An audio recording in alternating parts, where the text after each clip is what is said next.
سلامونه او احترامات مو منئ ښه راغلاست. دا هم د نن ورځې مهم خبرونه. فاریاب کې د دولتي ځواکونو بمبار کې 3 کورونه ویجاړ، 9 ملکیانو ته مرګ ژوبله اوښتې.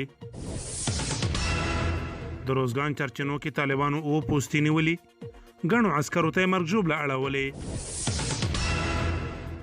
امریکایي رسنیو راپور ورکړی چې طالبان تړون ته ژمن پاتې شوي او په خبره یې د 3 میاشتو په تېرېدو یې په بهرنیانو هیڅ برید نه دی کړی. خلیلزاد وایي افغان سوله مهمې او هیله بښونکې مرحلې ته رسېدلې. غني یو ځل بیا د طالب بندیانو خلاصون نړیوال امنیت ته په خطر بللی. غزني کې د طالبانو برید کې د کمانډو ځواکونو د روزنې آمر وژل شوی.